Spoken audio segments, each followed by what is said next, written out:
ಅನುದಿನ ಆತ್ಮಿಕ ಆಹಾರದ ಕಾರ್ಯಕ್ರಮವನ್ನು ವೀಕ್ಷಿಸುವಂಥ ಆತ್ಮೀಯರೆಲ್ಲರಿಗೂ ನಮ್ಮ ರಕ್ಷಕನೂ ಒಡೆಯನೂ ಪ್ರಪಂಚ ಮೋಕ್ಷ ಪ್ರದಾತನೂ ಆದ ಯೇಸು ಕ್ರಿಸ್ತನ ನಾಮದಲ್ಲಿ ಹೃತ್ಪೂರ್ವಕ ವಂದನೆಗಳನ್ನು ತಿಳಿಸ್ತಾ ಇದ್ದೀನಿ.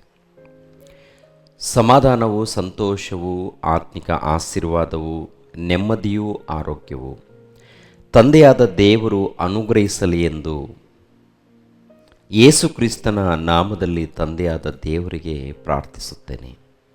ದೇವರ ನಾಮಕ್ಕೆ ಸ್ತೋತ್ರವಾಗಲಿ. ಈ ದಿನ ಮತ್ತೊಂದು ಅಂಶವನ್ನು ನಿಮ್ಮೊಟ್ಟಿಗೆ ಮಾತನಾಡೋದಕ್ಕೆ ಸಿದ್ಧನಾಗಿದ್ದೇನೆ. ಆತ್ಮದಿಂದ ಸತ್ಯದಿಂದ ಆರಾಧನೆ ಅಂದರೆ ಹೇಗೆ ಎಂಬ ಅಂಶವನ್ನು ನಿಮ್ಮೊಟ್ಟಿಗೆ ಮಾತನಾಡ್ತಾ ಇದ್ದೀನಿ. ಆರಾಧನೆ ಎನ್ನುವಂಥದ್ದು ಹೆಚ್ಚಾಗಿ ಕ್ರೈಸ್ತರ ಮಧ್ಯದಲ್ಲಿ ನಾವು ಕೇಳ್ತಾ ಇರ್ತೀವಿ.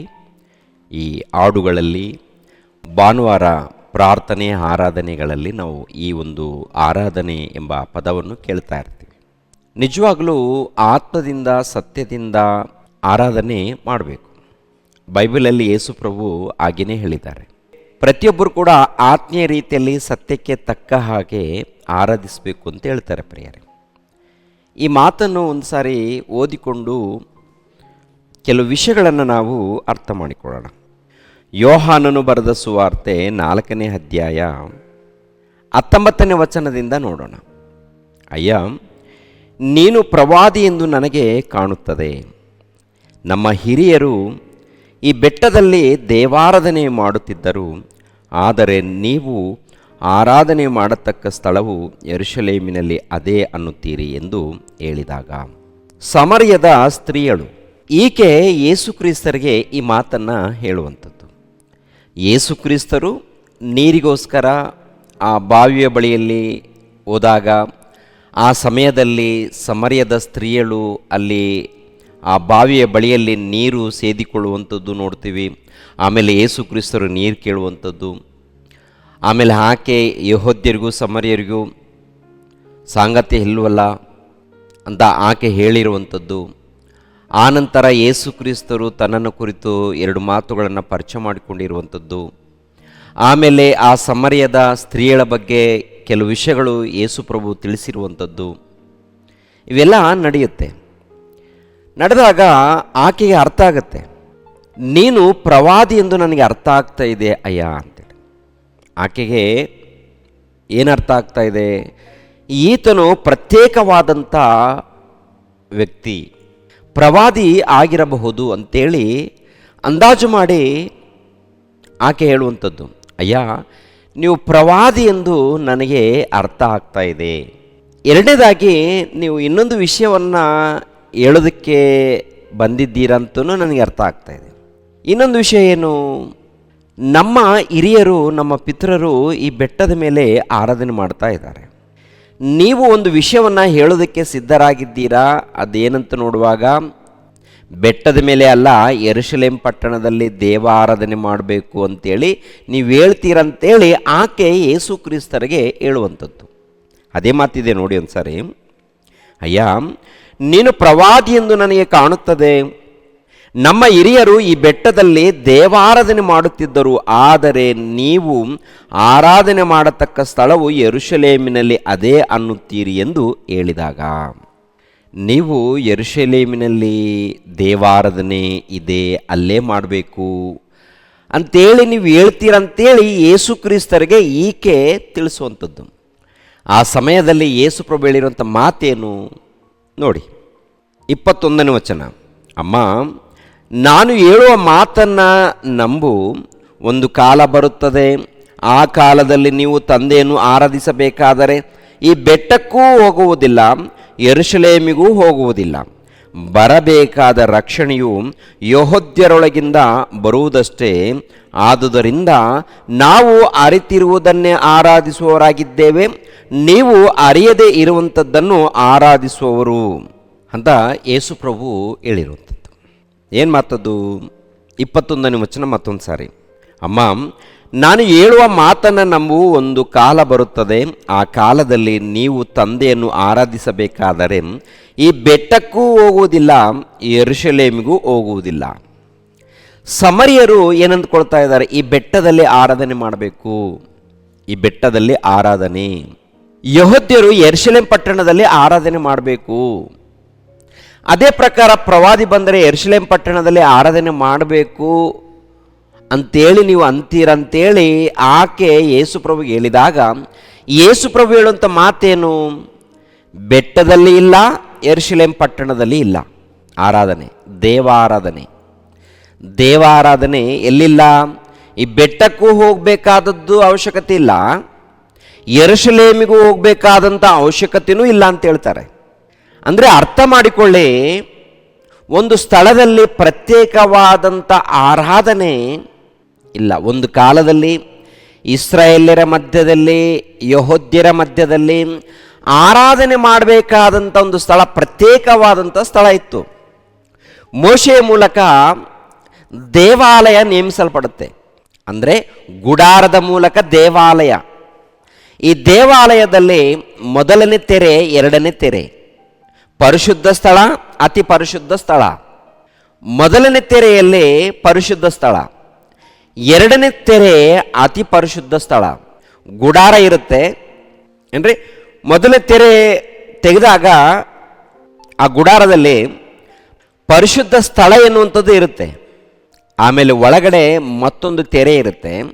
ಆ ಮತ್ತೊಂದು ತೆರೆಯನ್ನು ದಾಟ್ಕೊಂಡು ಹೋದಾಗ ಅದು ಎರಡನೇ ತೆರೆ, ಅದಕ್ಕೆ ಅತಿ ಪರಿಶುದ್ಧ ಸ್ಥಳ ಅಂತಿರುತ್ತೆ. ಅದರಲ್ಲಿ ಏನ್ರಿ, ಮೊದಲನೇ ತೆರೆಯಲ್ಲಿ ನೋಡುವಾಗ ಯಾಜಕರು ಬಂದು ಆರಾಧನೆ ಮಾಡಬೇಕು. ಮೊದಲನೇ ತೆರೆ ಅದು ಪರಿಶುದ್ಧವಾದಂಥ ಸ್ಥಳ. ಅದು ಯಾವ ಸ್ಥಳ? ಪರಿಶುದ್ಧವಾದಂಥ ಸ್ಥಳ. ಎರಡನೇ ತೆರೆ ಇದೆ, ಅದು ಅತಿ ಪರಿಶುದ್ಧವಾದಂಥ ಸ್ಥಳ. ಅಲ್ಲಿ ಯಾರು ಹೋಗ್ತಾರಂತ ನೋಡುವಾಗ ಮಹಾಯಾಜಕರು ಹೋಗ್ತಾರೆ. ಯಾಜಕರು, ಮಹಾಯಾಜಕರು ದೇವಾಲಯದಲ್ಲಿ ಆರಾಧನೆ. ಒಂದು ಕಾಲದಲ್ಲಿ ಯೆರೂಸಲೇಮ್ ಪಟ್ಟಣದಲ್ಲಿ, ಅಂದರೆ ಅದಕ್ಕಿಂತ ಮುಂಚಿತವಾಗಿ ಅರಣ್ಯದಲ್ಲಿ ಈ ಒಂದು ಪದ್ಧತಿಯನ್ನು ಮೋಶೆಗೆ ಏರ್ಪಾಟ್ ಮಾಡ್ತಾರೆ. ಮೋಶೆ ಮೂಲಕ ಗುಡಾರವನ್ನು ಏರ್ಪಾಟ್ ಮಾಡಿ ಅದು ದೇವರಿಗೆ ಆಲಯವೆಂದು ಆ ಆಲಯದಲ್ಲಿ ಪರಿಶುದ್ಧ ಸ್ಥಳ, ಅತಿ ಪರಿಶುದ್ಧ ಸ್ಥಳ ಎನ್ನುವಂಥದ್ದು ನೇಮಿಸಿ ಅದರಲ್ಲಿ ಯಾಜಕರು ಮಾತ್ರ ಹೋಗಿ ಆರಾಧನೆ ಮಾಡಿ ಬರಬೇಕು ಎನ್ನುವಂಥದ್ದು ದೇವರು ಕೊಟ್ಟಿರುವಂಥ ಆಜ್ಞೆ. ಎಲ್ಲರೂ ಹೋಗಂಗಿಲ್ಲ, ಈ ಆಲಯದಲ್ಲಿ ಎಲ್ಲರೂ ಹೋಗಂಗಿಲ್ಲ.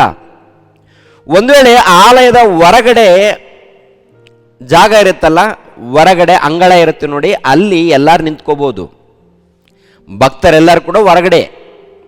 ಮಂದಿರದಲ್ಲಿ ಯಾರು ಹೋಗಬೇಕು? ಯಾಜಕರು, ಮಹಾಯಾಜಕರು ಹೋಗಬೇಕು. ಅವರಿಗೆ ಮಾತ್ರ ಅನುಮತಿ, ಎಲ್ಲರಿಗೆಲ್ಲ. ಎಲ್ಲರೂ ಹೊರಗಡೆ ಇದ್ದು ದೇವರನ್ನ ಘನಪಡಿಸಬೇಕು. ಆ ರೀತಿ ಇತ್ತು. ಇಂಥ ಒಂದು ಪದ್ಧತಿ ಏನ್ರಿ ಕ್ರಿಸ್ತ ಪೂರ್ವದಲ್ಲಿ ನೇಮಿಸಲ್ಪಡುತ್ತೆ. ಅದು ಇಸ್ರಾಯೇಲ್ಯರ ಮಧ್ಯದಲ್ಲಿ ಹಾಗೆ ಕಂಟಿನ್ಯೂ ಆಗುತ್ತೆ. ಯೇಸು ಕ್ರಿಸ್ತರು ಬಂದ ಮೇಲೆ ಇವರ ಮಧ್ಯದಲ್ಲಿ ನಡೆಯುವಂಥ ಆರಾಧನೆ ಇದೆ ನೋಡಿ. ಯೆರೂಸಲೇಮ್ ಪಟ್ಟಣದಲ್ಲಿ ಆರಾಧನೆ, ಸಮರಿಯರ ಬಳಿಯಲ್ಲಿ ನೋಡುವಾಗ ಬೆಟ್ಟದ ಮೇಲೆ ಆರಾಧನೆ, ಯೆಹೂದ್ಯರ ಬಳಿಯಲ್ಲಿ ನೋಡುವಾಗ ಯೆರೂಸಲೇಮ್ ಪಟ್ಟಣದಲ್ಲಿ ಆರಾಧನೆ. ಈ ಆರಾಧನೆಯನ್ನು ಕುರಿತು ದೇವರು ಹೇಳುವಂಥ ಮಾತೇನಪ್ಪ ಅಂತ ನೋಡುವಾಗ, ಯೆರೂಸಲೇಮಿಗೆ ಹೋಗಬೇಕಾದಂಥ ಅವಶ್ಯಕತೆ ಇಲ್ಲ ಆರಾಧನೆ ಮಾಡಬೇಕಾದ್ರೆ, ಬೆಟ್ಟಕ್ಕೆ ಹೋಗಬೇಕಾದಂಥ ಅವಶ್ಯಕತೆಯೂ ಇಲ್ಲ. ಸಮರಿಯರೇನು ಬೆಟ್ಟಕ್ಕೆ ಹೋಗ್ತಾರೆ, ಯೆಹೂದ್ಯರೇನು ಯೆರೂಸಲೇಮ್ ಪಟ್ಟಣಕ್ಕೆ ಹೋಗ್ತಾರೆ. ಇವಾಗ ದೇವರನ್ನ ಆರಾಧಿಸಬೇಕಾದ್ರೆ ಆತ್ಮೀಯ ರೀತಿಯಲ್ಲಿ ಸತ್ಯಕ್ಕೆ ತಕ್ಕ ಹಾಗೆ ಆರಾಧಿಸಬೇಕು ಅಂತ ಹೇಳ್ತಾರೆ. ಅಂದರೆ ಒಂದು ಸ್ಥಳಕ್ಕೆ ಪ್ರತ್ಯೇಕತೆ ಇಲ್ಲ, ಸ್ಥಳ ಇಲ್ಲ. ಇವಾಗ ಸ್ಥಳ, ಊರು, ಬೆಟ್ಟ, ಅರಣ್ಯ, ಒಂದು ಸ್ಥಳ, ಅದಕ್ಕೆ ಪ್ರತ್ಯೇಕವಾದಂಥದ್ದು ಇಲ್ಲ ಪ್ರಿಯರೇ. ಯೇಸುಪ್ರಭು ಹೇಳುವಂಥ ಮಾತು ಗಮನಿಸಬೇಕು. 21, ಅಮ್ಮ ನಾನು ಹೇಳುವ ಮಾತನ್ನು ನಂಬು, ಒಂದು ಕಾಲ ಬರುತ್ತದೆ, ಆ ಕಾಲದಲ್ಲಿ ನೀವು ತಂದೆಯನ್ನು ಆರಾಧಿಸಬೇಕಾದರೆ ಈ ಬೆಟ್ಟಕ್ಕೂ ಹೋಗುವುದಿಲ್ಲ, ಯೆರೂಸಲೇಮಿಗೂ ಹೋಗುವುದಿಲ್ಲ, ಬರಬೇಕಾದ ರಕ್ಷಣೆಯು ಯೆಹೂದ್ಯರೊಳಗೆ ಬರುತ್ತದಷ್ಟೇ. ಆದುದರಿಂದ ನಾವು ಅರಿತಿರುವುದನ್ನೇ ಆರಾಧಿಸುವವರಾಗಿದ್ದೇವೆ, ನೀವು ಅರಿಯದೇ ಇರುವಂಥದ್ದನ್ನು ಆರಾಧಿಸುವವರು. ಅದಿರಲಿ, ಸತ್ಯಭಾವದಿಂದ ದೇವಾರಾಧನೆ ಮಾಡುವವರು ಆತ್ಮೀಯ ರೀತಿಯಲ್ಲಿ ಸತ್ಯಕ್ಕೆ ತಕ್ಕ ಹಾಗೆ ತಂದೆಯನ್ನು ಆರಾಧಿಸುವ ಕಾಲ ಬರುತ್ತದೆ, ಅದು ಈಗಲೇ ಬಂದಿದೆ. ತಂದೆಯು ತನ್ನನ್ನು ಆರಾಧಿಸುವವರು ಇಂಥವರೇ ಆಗಿರಬೇಕೆಂದು ಅಪೇಕ್ಷಿಸುತ್ತಾನಲ್ಲವೇ? ದೇವರ ಆತ್ಮಸ್ವರೂಪನಾಗಿರುವುದರಿಂದ ಆತನನ್ನು ಆರಾಧಿಸುವವರು ಆತ್ಮೀಯ ರೀತಿಯಲ್ಲಿ ಸತ್ಯಕ್ಕೆ ತಕ್ಕ ಹಾಗೆ ಆರಾಧಿಸಬೇಕು. ಆತ್ಮೀಯ ರೀತಿಯಲ್ಲಿ ಸತ್ಯಕ್ಕೆ ತಕ್ಕ ಹಾಗೆ, ಆತ್ಮೀಯ ರೀತಿಯಲ್ಲಿ ಸತ್ಯಕ್ಕೆ ತಕ್ಕ ಹಾಗೆ ಅಂದಾಗ ಒಂದು ಊರಿಗೆ ಸಂಬಂಧಪಟ್ಟದ್ದಲ್ಲ, ಒಂದು ದೇಶಕ್ಕೆ ಸಂಬಂಧಪಟ್ಟದ್ದಲ್ಲ, ಒಂದು ಬೆಟ್ಟಕ್ಕೆ ಸಂಬಂಧಪಟ್ಟದ್ದಲ್ಲ, ಏನ್ರಿ ಒಂದು ಮಂದಿರಕ್ಕೆ ಸಂಬಂಧಪಟ್ಟದ್ದಲ್ಲ. ಆತ್ಮೀಯ ರೀತಿಯಲ್ಲಿ ಸತ್ಯಕ್ಕೆ ತಕ್ಕ ಹಾಗೆ ಅಂದಾಗ ಬೆಟ್ಟಕ್ಕೆ ಹೋದರೆ ಅಲ್ಲಿ ದೇವರ ಆರಾಧನೆ ನಡೆಯುತ್ತೆ, ಯೆರೂಸಲೇಮ್ ಪಟ್ಟಣಕ್ಕೆ ಹೋದರೆ ಅಲ್ಲೇ ದೇವರ ಆರಾಧನೆ ನಡೆಯುತ್ತೆ ಅನ್ನುವಂಥದ್ದು ತಪ್ಪು. ಈಗಿನ ಕಾಲದಲ್ಲಿ ಕೂಡ ಇಂಥ ಕಡೆ ಹೋದರೆ ಅಲ್ಲಿ ದೇವರ ಆರಾಧನೆ, ಇಂಥ ಕಡೆ ಹೋದರೆ ಅಲ್ಲಿ ದೇವರ ಆರಾಧನೆ, ಅಲ್ಲಿಗೇ ಹೋಗಬೇಕು, ಇಲ್ಲೇ ನಡಿಬೇಕು ಅಂತೇಳಿ ಪ್ರತ್ಯೇಕವಾಗಿ ಮಾತಾಡ್ತಾ ಇರ್ತಾರೆ. ಸ್ಥಳಕ್ಕೆ ಏನ್ರಿ ಪ್ರಿಯರಾದ ದೇವ್ರ ಮಕ್ಕಳಿರ, ಒಂದು ಸ್ಥಳ ಎನ್ನುವಂಥದ್ದು ಇರಲೇಬೇಕು. ದೇವರ ಮಕ್ಕಳಾಗಿರುವಂಥ ನಾವೆಲ್ಲರೂ ಒಂದು ಸ್ಥಳಕ್ಕೆ ಹೋಗಿ ಸೇರಬೇಕು ಖಂಡಿತ. ಆದರೆ ಪರಿಪೂರ್ಣವಾದಂಥ ಆರಾಧನೆ ಅಂದರೆ ಆತ್ಮೀಯ ರೀತಿಯಲ್ಲಿ ಸತ್ಯಕ್ಕೆ ತಕ್ಕ ಹಾಗೆ ಆರಾಧನೆ ನಡಿಬೇಕಾದ್ರೆ ಅದು ಎಲ್ಲಿ ನಡೆಯುತ್ತೆ? ಅದು ಹೇಗೆ ನಡೆಯುತ್ತೆ?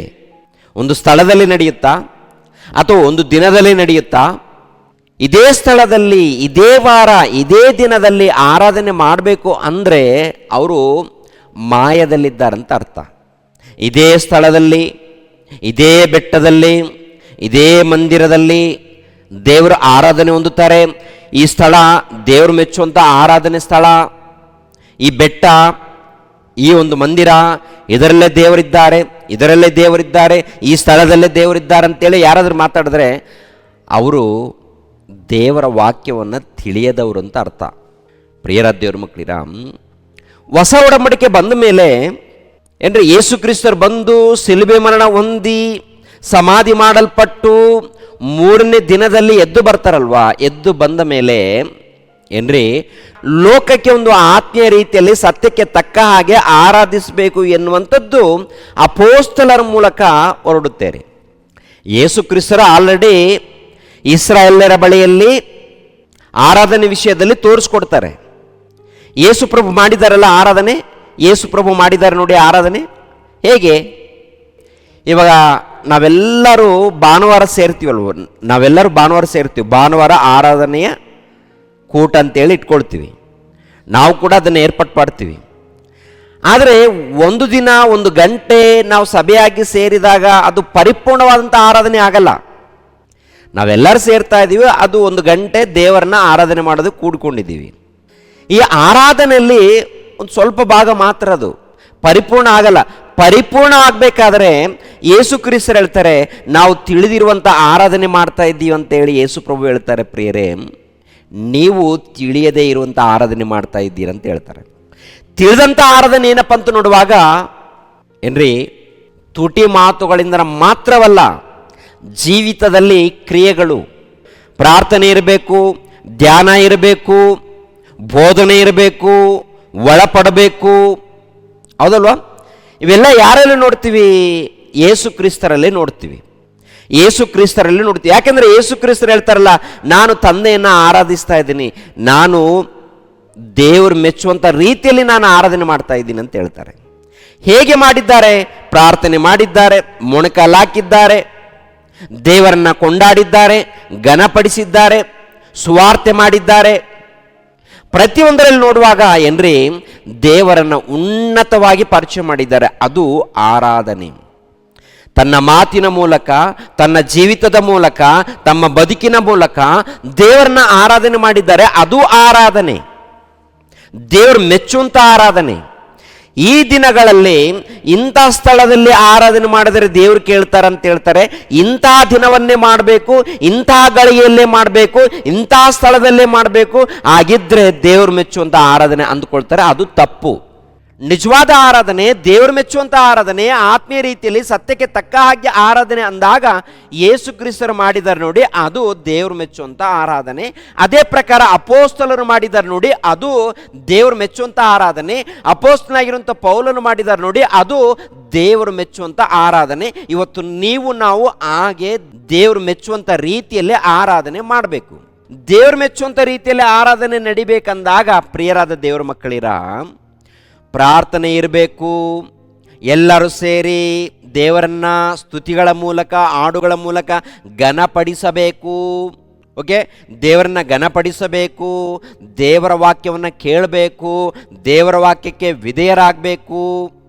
ಮೊಟ್ಟ ಮೊದಲು ಏನರ ಅದಕ್ಕಿಂತ ಮೊಟ್ಟ ಮೊದಲು ನಮ್ಮಿಂದ ಆರಾಧನೆ ಹೊಂದಬೇಕಾದ್ರೆ ನಾವು ಪಾಪ ಕ್ಷಮಾಪಣೆ ನಿಮಿತ್ತವಾಗಿ ದೀಕ್ಷಾಸ್ಥಾನವನ್ನು ಪಡೆದುಕೊಂಡು ದೇವರನ್ನು ಒಪ್ಪಿಕೊಂಡು, ತಂದೆಯಾದ ದೇವರನ್ನು, ದೈವ ಕುಮಾರನಾದಂಥ ಯೇಸು ಕ್ರಿಸ್ತರನ್ನು, ಪವಿತ್ರಾತ್ಮನನ್ನು ಒಪ್ಪಿಕೊಂಡು ದೀಕ್ಷಾಸ್ಥಾನವನ್ನು ಪಡೆದುಕೊಂಡು ಸಭೆಯಲ್ಲಿ ಸೇರಿಸಲ್ಪಟ್ಟು ಪ್ರಾರ್ಥನೆ, ಆರಾಧನೆ, ಪ್ರಾರ್ಥನೆ, ಸ್ತುತಿ ಹಾಡುಗಳು, ಬೋಧನೆ ಕೇಳುವಂಥದ್ದು, ಬೋಧನೆಗೆ ವಿಧೇಯರಾಗುವಂಥದ್ದು, ಆಮೇಲೆ ಕರ್ತನ ಮೇಜನ್ನು ಸೇವಿಸುವಂಥದ್ದು, ಕರ್ತನ ಮೇಜಿನಲ್ಲಿ ಕೈ ಹಾಕುವಂಥದ್ದು, ಯೇಸು ಕ್ರಿಸ್ತರ ದೇಹವನ್ನು, ಯೇಸು ಕ್ರಿಸ್ತರ ರಕ್ತವನ್ನು ಸೇವಿಸುವಂಥದ್ದು, ನಮ್ಮ ಕೈಯಿಂದ ಆಗುವಂಥ ಕಾಣಿಕೆ ಕೊಡುವಂಥದ್ದು, ಆಶೀರ್ವಾದ ಪಡೆದುಕೊಳ್ಳುವಂಥದ್ದು, ಹೊರಗಡೆ ಹೋಗಿ ಸುವಾರ್ತೆ ಸಾರುವಂಥದ್ದು, ದೇವರ ಪ್ರೀತಿಯನ್ನು ಸಾರುವಂಥದ್ದು, ಇದೆಲ್ಲ ಇರಬೇಕು.